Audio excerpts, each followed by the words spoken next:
अस्सलाम वालेकुम। प्रोग्राम सवाले के साथ मैं हूं मारिया मेमन। आगे टॉप स्टोरीज है। खेलों में सियासत का राज, अरशद नदीम की जर्नी से आगे पाकिस्तान के एथलेटिक्स के लिए इसका क्या मतलब होगा, प्रोग्राम के पहले से हम इस पर बात करेंगे। उसके बाद सुप्रीम कोर्ट के फैसले पर अमल दरामद ही आखिरी ऑप्शन है, आज कह दिया जस्टिस मंसूर अली शाह साहब ने। प्रोग्राम के दूसरे हिस्से में इस पर बात होगी और आखिर में मखसूस नशिस्तों के हवाले से नजरें सुप्रीम कोर्ट पर हैं। चूंकि खबर बहुत अच्छी है, पाकिस्तान को अच्छी खुशी की खबरें बहुत कम मिलती हैं, इसलिए प्रोग्राम के आगाज में आज हम दोबारा अरशद नदीम का ही जिक्र करेंगे। 40 साल बाद ओलंपिक के मैदान में पाकिस्तान का कौमी तराना बजा है। कल तमाम पाकिस्तानी ये मोमेंट देखने के बाद खुशी से फूले न समाये होंगे और कुछ देर के लिए अपने गम भूल गए होंगे। अरशद नदीम बड़े कमाल के खिलाड़ी हैं। जब उनसे पूछा गया कि आप अपना कंपटीशन किसे समझते रहे, तो उन्होंने कहा कि वो सिर्फ और सिर्फ अपने आप से कम्पीट करते हैं।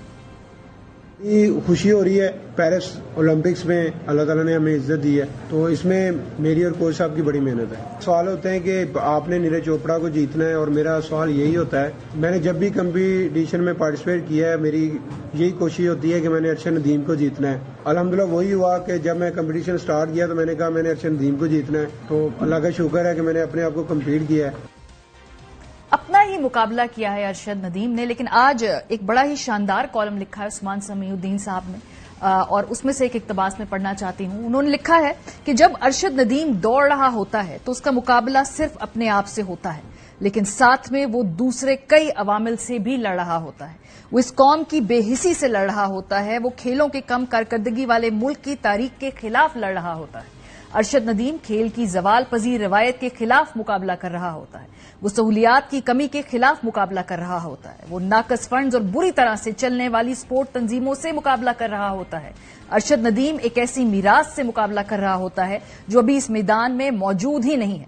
इसके साथ वो उन तमाम कुव्वतों से मुकाबला कर रहा होता है जो इस तरह की मीरास की तख्लीक में रुकावट होते हैं। पाकिस्तान के अंदर जितनी भी स्पोर्ट्स एसोसिएशंस है, वो बड़ा ही एक लुक्रेटिव बिजनेस है। कोई अगर रिटायर्ड शख्स है, सरकारी अफसर है, या किसी को अगर पॉलिटिकली नवाजना है तो किसी स्पोर्ट्स एसोसिएशन के अंदर उसको फिट कर दें। क्योंकि आपको दिखाते हैं कि पाकिस्तान में मुख्तलिफ खेलों की एसोसिएशंस की सरबराही कर कौन रहा है।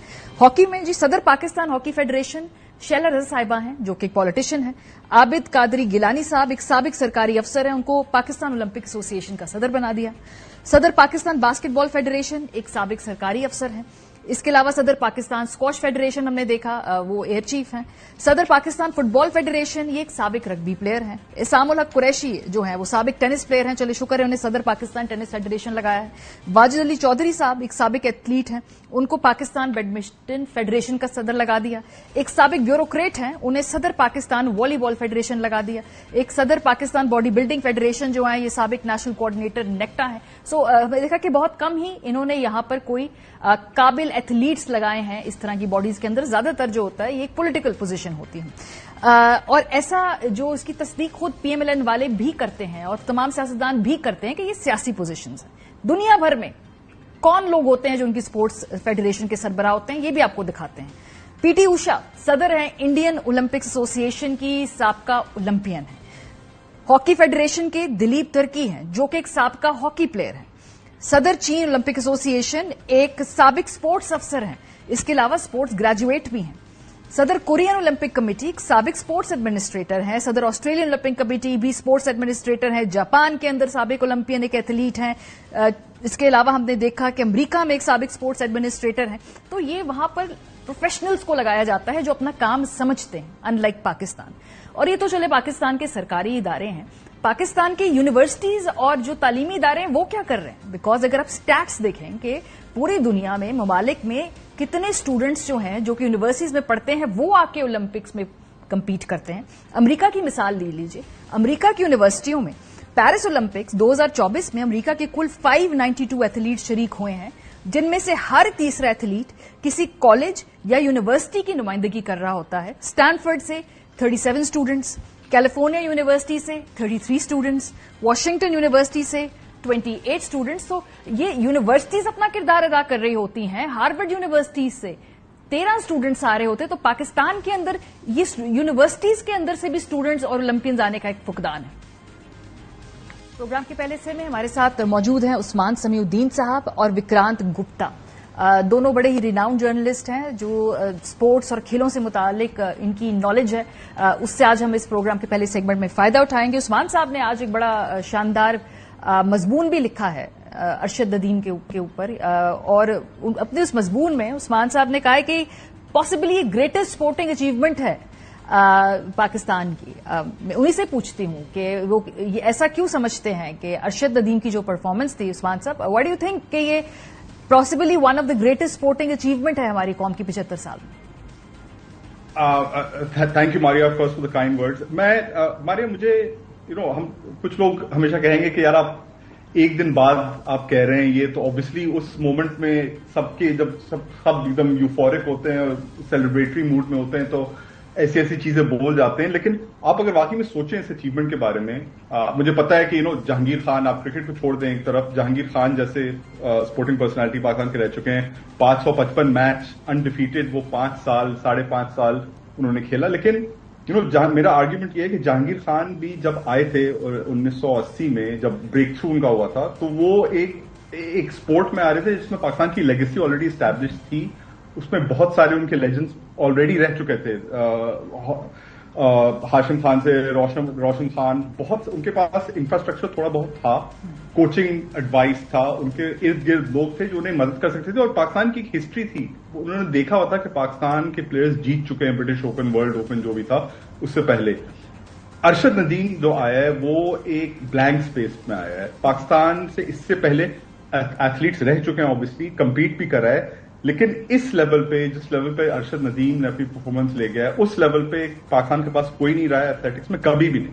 ही is literally the starting point of what we are talking about. हम लोग जो एथलेटिक्स की लेगेसी अगर पाकिस्तान में क्रिएट करना चाहते हैं, he is the starting point. तो इससे पहले कोई नहीं आया था। और फिर उसके अलावा जो हर्डल्स उन्होंने ओवरकम करें just to get to the Olympics, just to get to a level कि वो क्वालिफाई कर सकें ओलंपिक्स के लिए और फिर ओलंपिक्स में ऐसी परफॉर्मेंस दे सकें, वो ऑब्स्टिकल्स क्रिकेटर्स पे भी आते हैं, हॉकी प्लेयर्स पे भी आते हैं, स्क्वॉश प्लेयर्स पे भी आते हैं, लेकिन उनके पास हमेशा एक इंफ्रास्ट्रक्चर और एक कम्युनिटी रहती है जो उनकी मदद करती है। ये एक नॉन एग्जिस्टेंट कम्युनिटी के थ्रू आए हैं। कोई नहीं जैवलिन पाकिस्तान में बहुत कम लोग जैवलिन में पार्टिसिपेट करते हैं। तो ये जहां से आए हैं और जिस हर्डल्स को उन्होंने ओवरकम करा है, आई थिंक उस कॉन्टेक्स्ट में, और फिर एक्चुअल जो परफॉर्मेंस थी, 2 बार उन्होंने उनकी अटेम्प्ट्स में ओलंपिक रिकॉर्ड को बेटर करा है। That is a very rare achievement कहीं से भी, चाहे वो पाकिस्तान का एथलीट हो, यूएस का एथलीट हो, to better the Olympic record twice in your 6 throws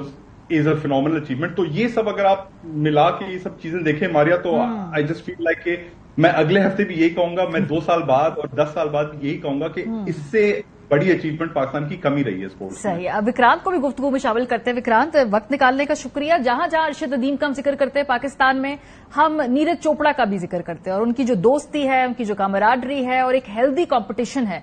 मेरा ख्याल है कि ये एक स्पोर्टिंग हिस्ट्री के अंदर इसके ऊपर एक अलग चैप्टर लिखा जाना चाहिए है। Why is this rivalry different Vikrant? Because cricket के अंदर हम देखते हैं एकदम जुनून और बॉडी लैंग्वेज चेंज हो जाती है, अच्छे अच्छे समझदार लोग जो हैं उनके तेवर ही बदल जाते हैं। लेकिन जब हमने इसके अंदर देखा नीरज और अरशद को साथ परफॉर्म करते हुए, तो जिस लेवल की हेल्दी कंपटीशन हम ये देख रहे हैं, तो ये राइवलरी क्यों डिफरेंट लगती है हमें? बहुत शुक्रिया मारिया आपका, और उस्मान भाई आपको भी सलाम। देखिए, ये राइवलरी अभी हमें हेल्दी और कम्पिटिटिव इसलिए दिखती है बिकॉज ये राइवलरी अब शुरू हुई है। क्रिकेट में भी देखा जाए तो ऑफ द फील्ड तो सब दोस्त ही होते हैं। उस्मान ने बहुत दौरे कवर किए हैं, ही वुड ऑल्सो नो कि भाई शाम को तो खाना अक्सर उस वक्त इंडिया पाकिस्तान के प्लेयर साथ ही खाते थे। लेकिन हुआ क्या, मैदान में जुनून हो जाता है दर्शकों का, जो आपके क्राउड होता है वो जिस तरह से चिल्लाता है, हारना नहीं है। तो जैवलिन में अब वो चीज मुझे लगता है कि आएगी। भाई उस दिन भी जब ये फाइनल चल रहा था, भाई उस वक्त तो मैं देख रहा था कि अरशद नदीम का ध्यान नीरज की तरफ था और नीरज का ध्यान अरशद की तरफ था। लेकिन उस वक्त दोनों ये नहीं चाह रहे होंगे कि यार दूसरा मेरे से बेहतर है। तो दोस्ती है, बट मुझे लगता है कि एक स्पोर्टिंग मुल्क की निशानी होती है कि वो दोस्ती को ना मतलब मैं राइवलरी नहीं कहूंगा, लेकिन उस कंपेटिटिव स्पिरिट में लेकर जाए। और जैसे आपने अरशद की बात की है कि वो सिस्टम के बिना आए, मैं उनकी कहानियां सुन रहा था, पढ़ रहा था, मैं अभी भी आई एम शॉक्ड कि जिस तरह का उनका बैकग्राउंड। तो देखिए स्पोर्ट क्या होता है, स्पोर्ट टिपिकली इंडिया में, पाकिस्तान में, एशिया में मिडिल क्लास या गरीब ही खेलना शुरू करता है, क्योंकि जो अमीर होता है वो मर्सिडीज में जाके क्रिकेट या कोई बाकी स्पोर्ट खेल नहीं सकता। वो बच्चे जाते हैं शौकिया, उसके बाद छोड़ देते हैं। सो गरीब के अंदर एक भूख अलग होती है, मिडिल क्लास के अंदर एक भूख अलग होती है। फिर वो पढ़ाई पे भी कॉम्प्रोमाइज कर देते हैं। वो कहते हैं यार खेल ही मेरी सारी जिंदगी है। बट मैं हैरान हूं कि अरशद नदीम ऐसा नहीं है कि आज रातों रात उठ के कहीं से आए और ओलंपिक जीत गए। मैं 92.97 मारिया उस रात, मतलब वो जमीन और आसमान का फर्क था। मतलब गोल्ड मेडल में अगर तकरीबन 3-4 मीटर का फासला, वो जमीन आसमान का था। सो मैं थोड़ा हैरान हुआ ये पढ़ के कि पाकिस्तान में उन्हें अभी भी वो सिस्टम उस तरह से सपोर्ट नहीं कर रहा। आने वाला वक्त होगा, आप देखेंगे इनकी राइवलरी कट थ्रू टू। अच्छा, अरशद नदीम एक दिन जीतेंगे, हो सकता है दूसरे दिन नीरज चोपड़ा एक दिन जीते। लेकिन खुशी मुझे लगता है कि पाकिस्तान में तब हुई थी जब नीरज चोपड़ा को गोल्ड मिला था, और जेन्युइनली मैंने देखा था लोग बड़े खुश थे। नीरज चोपड़ा को वो इज्जत भी मिली, और आज अरशद नदीम अगर जीते हैं तो इंडिया में ना थोड़ा दुख जरूर होगा। वो होता है जब दूसरी बार आता है कि यार गोल्ड हाथ से निकल गया, लेकिन सिल्वर मेडल, और मेरे ख्याल मैं आप मारिया कौन होते हैं बात करने वाले हैं, उस्मान, इन दोनों की वालिदा है ना जिन्होंने सबसे अच्छा बोला। भाई उन्होंने बोल दिया, नदीम की वालिदा साहब, उन्होंने बोल दिया कि जी वो भी मेरा ही बेटा है, वो सिल्वर भी मेरे बेटे का है।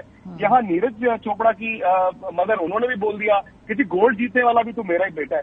आई थिंक इससे बड़ी कोई बात नहीं हो सकती। हम बहुत बात करते हैं कि जी खेल यूनाइट करता है, डिप्लोमेसी होती है, लेकिन मैं हमारे आपको एक बात बताऊं, वो सब हिपोक्रेसी है। ठीक बात, वो सब ना हम बातों के लिए करते हैं। असली जो बात है ना, इन दोनों की वालिदा ने की। हाँ बिल्कुल जी। ये जो आप बात कर रहे हैं ना, एक और बात चूंकि कॉमन है पाकिस्तान इंडिया में कि हम एक क्रिकेटिंग नेशन है। और उस्मान साहब, क्रिकेट के लिए तो हमने देखा है कि सुबह 3 बजे भी लोग उठ जाते हैं, रात के 1:30 बजे भी बैठ सकते हैं। ये पहली मर्तबा है कि तकरीबन 1 अरब सवा अरब के खित्ते के अंदर लोग बैठकर जेवलिन का मैच देख रहे थे रात के देर तक। क्या ऑब्वियसली एक हेल्दी इंडिकेटर भी है, लेकिन हम जितना पैसा क्रिकेट में लगाते हैं उतना पैसा हम बाकी गेम्स के अंदर इसलिए नहीं लगाते कि भाई रिटर्न ही कोई नहीं है, उसमें पैसा ज्यादा लगना है, उसका रिटर्न बड़ी देर बाद आना है।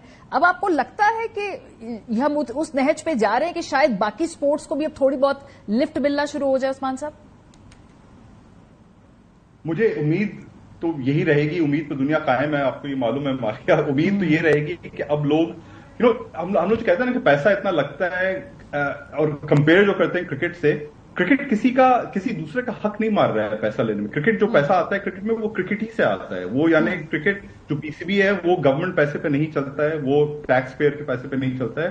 क्रिकेट पीसीबी अपने पैसे बनाता है और वही पैसे इन्वेस्ट करता है क्रिकेट में, तो वो किसी का हक नहीं मार रहा है।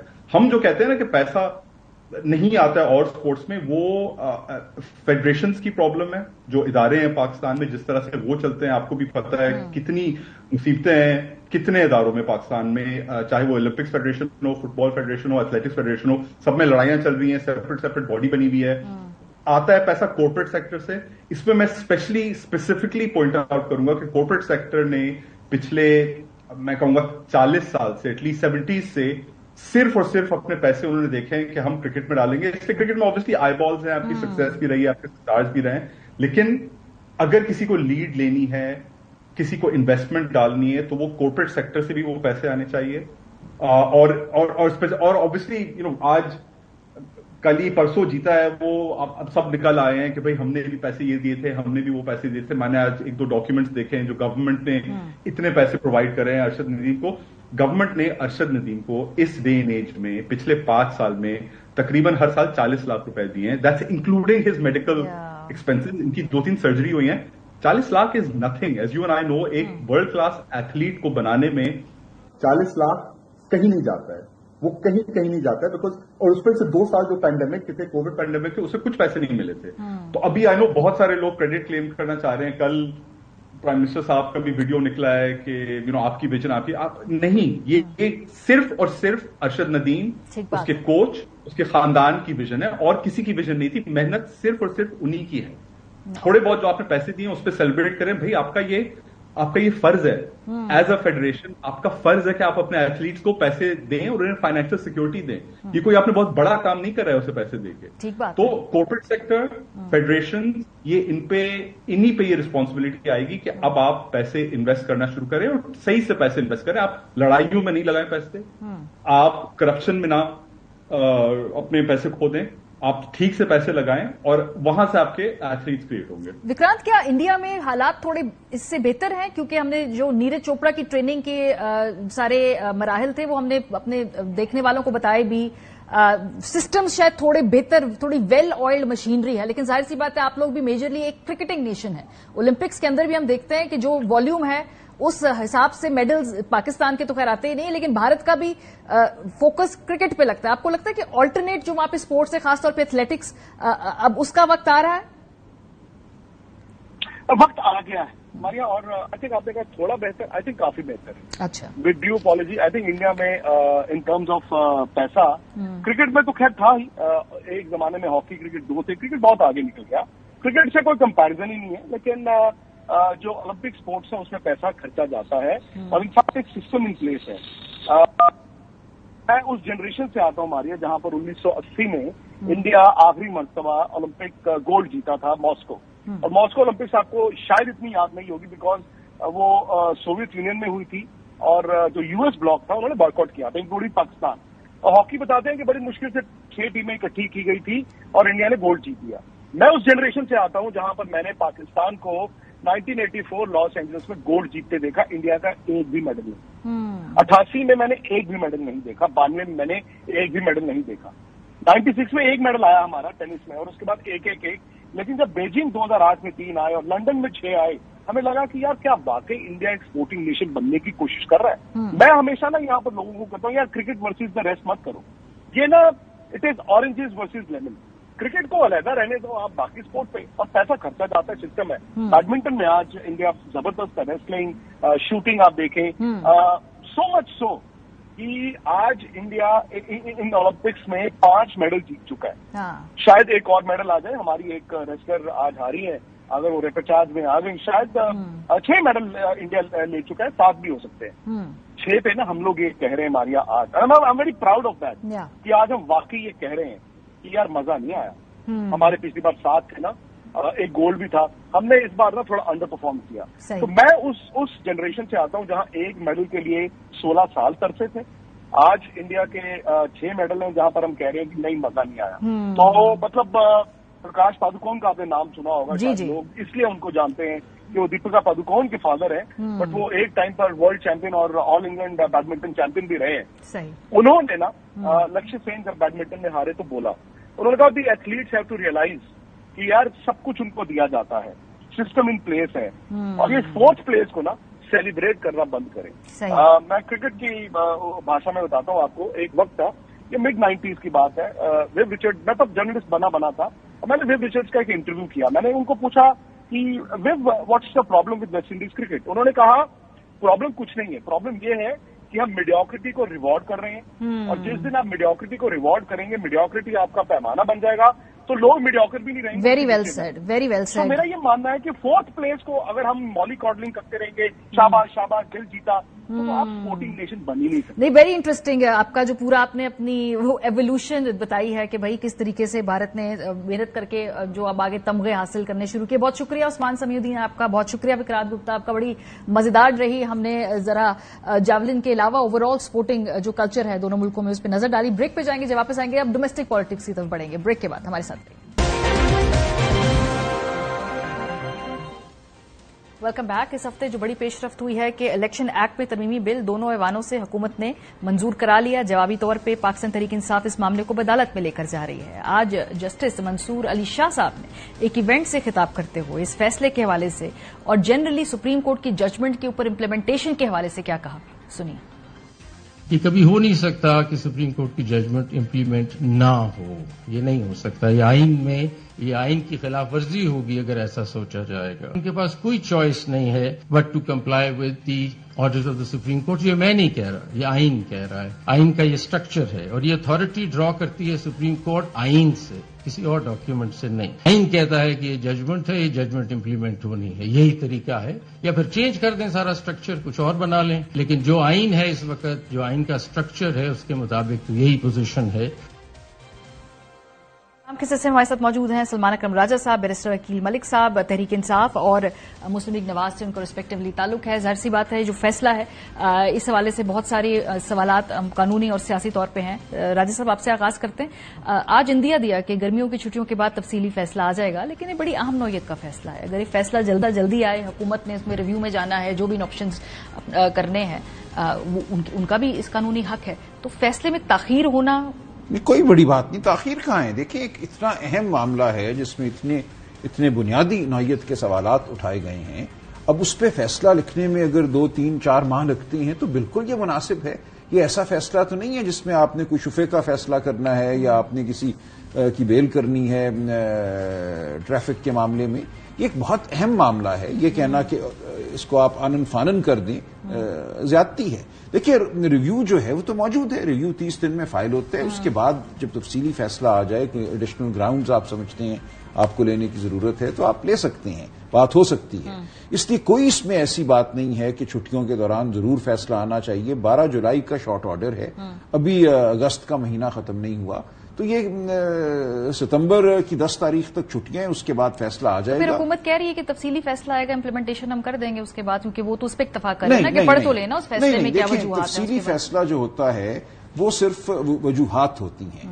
जिस चीज पे अमल करना होता है, हुकूमत हो या कोई और हो, वो होता है ऑपरेटिव पार्ट, जहां पे हिदायत की होती है कि ये करो। वो हिदायत तो दे दी गई है 12 जुलाई को। उसके पीछे वजूहात क्या हैं वो आ जाएंगी 2-3 हफ्तों में अब।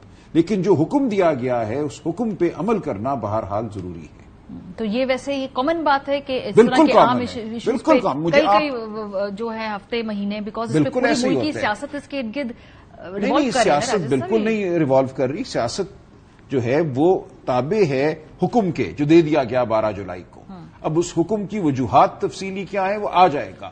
एनआरओ का फैसला हो, कोई फैसला हो, आप तारीख खंगाल के देख लीजिए। शॉर्ट ऑर्डर आता है और उसके बाद 2, 3, 4 माह के बाद तफसीली फैसला आता है। शॉर्ट ऑर्डर पे अमल जो है वो फौरी होता है। उस पर अगर अमल नहीं होता तो आप पे तौहीन अदालत लग सकती है, जो कि लगी यूसुफ रजा गिलानी साहब पे।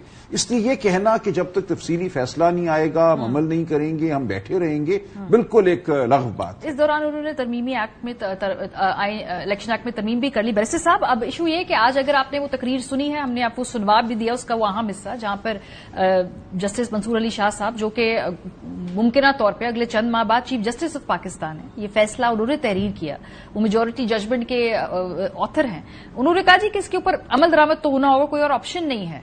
How do you interpret this? Because ये तो फिर लग रहा है कि हेड ऑन जब मामला आ रहा है तो इस हवाले से तो बड़ी क्लियर है जो स्टैंडिंग है अदालत की। जी मारिया, बहुत बहुत शुक्रिया।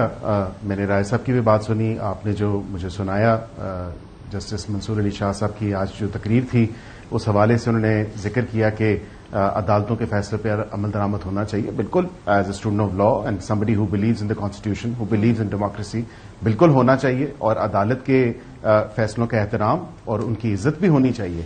लेकिन यहां पे आपके पास राय साहब भी हैं, ये भी आपको बताएंगे प्रैक्टिस एंड प्रोसीजर जो एक्ट है 2023 का, ये तो एक तो चैलेंज उन्होंने किया 184(3) में।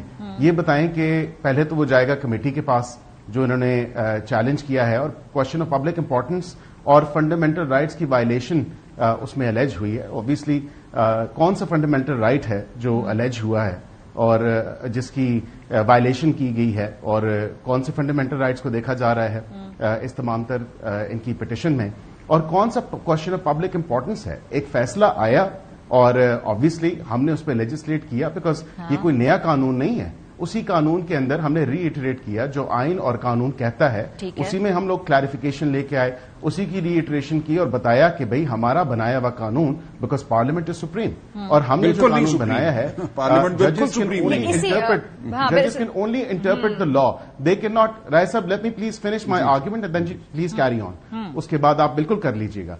लेकिन जहां पे आप ये देखें कि हमारे बनाए हुए कानून की अगर गलत तशरीह की जाती है, और ये कोई नया कानून हम नहीं लेके आए, उन्हीं 3 शिकों को जो अगर हमने अमेंडमेंट की है तो उसी की रीइटरेशन की है जो आइन और कानून की रूह से और आइन और कानून में वाज़ेह तरीके पे लिखा गया है, और जो इसकी क्लैरिटी मौजूद है। अगर हमारे बनाए हुए कानून को कोई गलत इंटरप्रेट करता है اور ری رائٹ کرنے کی کوشش کرتا ہے, then of course our exclusive domain is to legislate and we will لیجسلیٹ.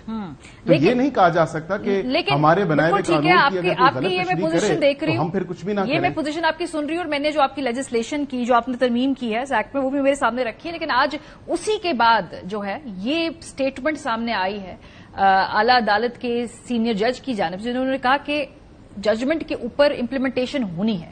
سو میں دوبارہ پوچھ رہی ہوں کہ اس کی انٹرپریٹیشن آپ لوگوں کی کیا ہے؟ کیا آپ سمجھتے ہیں کہ یہ ایک طریقے کی آگے بڑھ کے ایک کولیجن ہونے جا رہی ہے؟ Is that how you are perceiving it?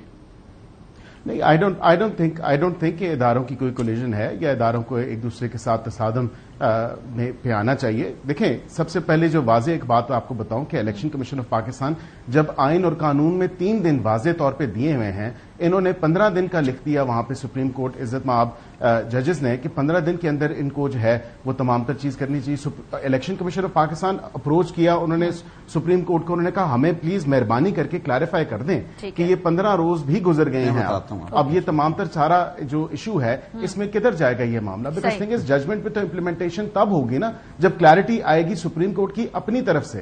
تو کس طرح ہم اس پہ الیکشن کمیشن آف پاکستان یا حکومت پاکستان کلیئرٹی نہیں ہے جی صاف نظر آ رہا ہے ججمنٹ کے اوپر, اس لیے کیسے امپلیمنٹیشن؟ نہیں, بالکل غلط کہہ رہے ہیں, بالکل واضح ججمنٹ ہے. اور دیکھیے, جان بوجھ کے شاید یہ غلط پڑھ رہے ہیں یا ان کے جو قانونی مشیر ہیں وہ سمجھ نہیں پا رہے کہ فیصلہ ہے کیا. دیکھیے, فیصلے نے آئین کی تشریح کی ہے, کسی قانون کی تشریح نہیں کی. یہ بات پہلے آپ ذہن میں رکھیں. جب آئین کی تشریح ہوئی ہے تو اس تشریح کو صرف آپ آئینی ترمیم کے ذریعے بدل سکتے ہیں یا ختم کر سکتے ہیں, سادہ قانون سازی کے ذریعے نہیں کر سکتے. انہوں نے تشریح یہ کی ہے کہ آئین کا آرٹیکل 51 اس کی شق 6 اور اسی طرح جو صوبائی اسمبلی کے لیے ہے, ان کا تقاضا ہے کہ جس پارٹی نے الیکشن لڑا اور اس نے سیٹیں حاصل کی, اسی تناسب سے اس کو مخصوص نشستیں مل جائیں. یہ ہے آئین کی بیسک کہہ لیجیے آپ منشا ہے یا رضا ہے. اگر ایسا نہیں ہوتا تو جو پارلیمان وجود میں آئے گی, جو قومی اسمبلی وجود میں آئے گی, وہ ایک غیر آئینی قومی اسمبلی ہوگی, وہ غیر نمائندہ قومی اسمبلی ہوگی. آرٹیکل 17 جو ہے پامال ہوگا. یہ ہے یہ فیصلہ, اس کا کوئی تعلق کسی قانون سے نہیں ہے. تمام جو قوانین بنائے گئے ہیں وہ آرٹیکل 51 یا آرٹیکل جو 106 ہے صوبائی اسمبلیوں کے لیے, ان آرٹیکلز پر حاوی نہیں ہیں. وہ ایک طرح سے مشینری پروویژنز ہیں, قاعدے ہیں کہ اس طرح سے کر لو. انہوں نے یہ کہا کہ جو بیسک مقصد ہے اس پورے آئین کا وہ یہ ہے کہ جمہوری حکومت قائم ہو, اور جمہوری حکومت نہیں قائم ہو سکتی اگر آپ مخصوص نشستیں ایک ایسی جماعت کو دے دیتے ہیں جس نے 3 سیٹیں جیتی ہیں, آپ اس کو 10 دے دیتے ہیں, اس کے تناسب کے حساب سے نہیں دیتے, تو بالکل ایک غیر آئینی قومی اسمبلی آتی ہے. یہ بالکل درست فیصلہ ہے. اب انہوں نے اس میں دیکھا, یہ حقیقت کا ادراک یہ کیا کہ کینڈیڈیٹ جو تھے وہ پی ٹی آئی کے تھے. ہم سب لوگ پی ٹی آئی کے کینڈیڈیٹ کے طور پہ گئے. 10:30 بجے 13 جنوری کو سپریم کورٹ کا ایک فیصلہ آتا ہے جو کہتا ہے کہ ان کو آپ نے نشان نہیں دینا بلے کا. میں عرض کروں, الیکشن کمیشن اس کے بعد یہ کہتا ہے کہ چونکہ آپ کو نشان نہیں دینا لہذا آپ کو ہم انڈیپینڈنٹ آزاد امیدوار تصور کریں گے. یہاں تباہی شروع ہوتی ہے پورے نظام کی. ہم تو گئے تھے وہاں پہ بطور پی ٹی آئی کینڈیڈیٹ, ہم نے نامینیشن پیپر فائل کیے ہوئے تھے, ہمارے ہاتھوں میں ٹکٹ تھے. ٹکٹ جو تھے وہ 13 جنوری ہی کو جمع کرانے تھے. ٹکٹ RO صاحبان نے واپس پھینک دیے کہ اب آپ ٹکٹ جمع نہیں کرا سکتے کیونکہ آپ کو ہم نے سمبل جو ہے وہ دینا ہے آزاد امیدوار کا. ٹکٹ تو ہم اس صورت میں آپ سے لیتے اگر ہم نے آپ کو پی ٹی آئی کا ٹکٹ کا سمبل دینا ہوتا. چونکہ ہم آپ کو پی ٹی آئی کا سمبل نہیں دے رہے اس لیے ہم آپ سے پی ٹی آئی کا ٹکٹ بھی نہیں لیں گے. یہ ساری بات سپریم کورٹ کے سامنے رکھی. اپنی میں نے مثال دی کہ میرے ساتھ یہ ہوا, اور میں چونکہ وکیل تھا میں نے پھر بھی زبردستی اپنا ٹکٹ جمع کرایا اور اس پہ رسید بھی لے لی کہ میں ٹکٹ دے رہا ہوں. جبکہ الیکشن کمیشن نے جھوٹ بولا کہ جنہوں نے تو ٹکٹ دیا ہی نہیں. پھر ٹکٹ ہم کیسے دیتے جب آپ ہمیں کہہ رہے تھے کہ آپ آزاد ہو, آپ کے ٹکٹ ہم لیں گے ہی نہیں. آپ کو یہ بڑی اہم بات ہے. دیکھیے, اسی کی وجہ سے سپریم کورٹ نے یہ کہا کہ چونکہ یہ بنیادی غلطی جو ہے الیکشن کمیشن نے کی ہے, اس لیے ضروری ہے کہ جو حقیقت تھی, حقیقت یہ تھی کہ پاکستان کے عوام نے پی ٹی آئی کو ووٹ دیا ہے, پی ٹی آئی کے امیدواروں کو ووٹ دیا ہے, لہٰذا ہم ان کو پی ٹی آئی کا امیدوار تصور کریں گے. صرف اتنا ہے کہ 15 دن میں یہ اپنی ایک سٹیٹمنٹ داخل کر دیں اور پی ٹی آئی جو ہے وہ قبول کر لے کہ اب دیکھیے یہ جو غلطی کر رہے ہیں اس کو وہ 3 دن سے جوڑ رہے ہیں. 3 دن کا وقت یہ ہے آئین میں کہ اگر کوئی آزاد منتخب ہوتا ہے تو وہ 3 دن میں کسی جماعت میں شمولیت اختیار کر سکتا ہے. سپریم کورٹ تو یہ کہہ رہا ہے کہ آپ آزاد نہیں منتخب ہوئے, آپ تو منتخب ہی پی ٹی آئی ہوئے ہیں, ہم آپ کو مانتے ہیں کہ آپ پی ٹی آئی کے امیدوار کے طور پہ منتخب ہوئے ہیں, یا کوئی جماعت جوائن نہیں کر رہا, صرف اظہار کر رہا ہے. لیکن بیرسٹر صاحب ایشو یہ ہے کہ تکنیکی طور پہ تو تحریک انصاف کا یہ موقف ہے, لیکن آپ لوگوں نے چونکہ الیکشن ایکٹ میں ترمیم کر لی ہے, یہ تو اس کو چیلنج کرنے جا رہے تھے, کر دی ہے انفیکٹ کر دی ہے, چیلنج کرنے جا رہے ہیں. سو بھی ایک سیاسی اور لیگل سینیریو کیا ہوگا؟ کیا یہ نشستیں لمبو میں رہیں گی, نہ آپ کی ہوں گی نہ ان کی ہوں گی؟ That would be an ideal scenario for you. No I don't think کہ اس طرح کی کوئی ایسی سچویشن ہے. دیکھیں بہتر ہوتا کہ سپریم کورٹ آف پاکستان, دیکھیں it's a case of first impression, یہ بہتر ہوتا کہ اس پہ اگر کوئی ایسا ابہام تھا, کوئی معاملہ تھا, تو یہ ریفر بیک کر دیا جاتا کہ بھئی آبویسلی ہم آئین اور قانون کے مطابق تو یہ ہے کہ سنی اتحاد کونسل جو ہے اس کے چیئرمین نے کنٹیسٹ نہیں کیا, P T I is not before us, and of course considering this, اور یہ تمام تر پہرائے کو دیکھتے ہوئے, کیونکہ ان کی اپنی جو ایس آئی سی کے جو کانسٹیٹیوشن ہے وہ نان مسلمس کو ممبر بننے کی اجازت نہیں دیتا, تو ان کو یہ سیٹیں نہیں مل سکتی. لیکن ہم یہ معاملہ پارلیمنٹ میں بھیجتے ہیں, پارلیمنٹ میں اس پہ لیجسلیٹ کر دیا جائے, بیکاز آبویسلی لا ججز آر ناٹ لیجسلیٹرز, اور وہ ججز کین ایکچولی ناٹ میک لا, وہ صرف آئین کی تشریح کر سکتے ہیں, اور آئین میں جو درج ہے اسی کی آئین اور قانون کی تشریح انہوں نے کرنی ہے. اب یہ تمام تر پہرائے میں ابھی تو آبویسلی ریویو بھی فائل ہو گیا ہے الیکشن کمیشن آف پاکستان کی طرف سے بھی, اور دیگر ان کینڈیڈیٹس کی طرف سے بھی جن سے یہ سیٹیں لی گئیں. اب اس میں سنی اتحاد کونسل کے 80 کے 80 جو ایفیڈیوٹس ہیں وہ بھی کسی سٹیج پہ چیلنج نہیں ہوئے. ان لوگوں کو بھی نہیں بلا کے پوچھا گیا کہ 3 دن کے اندر جو آپ نے آئین پاکستان کے مطابق آپ نے اپنی افیلیشن ظاہر کی ہے, آپ کو انڈیپینڈنٹ تصور کیا گیا تھا. یہ لاکھ چاہیں یہ لاکھ کہیں یہ پی ٹی آئی کے تھے, لیکن آئین اور قانون واضح ہے. آئین اور قانون یہی کہتا ہے کہ یہ آزاد تھے, اور آزاد ہونے کے بعد, منتخب ہونے کے بعد انہوں نے سنی اتحاد کونسل جوائن کی.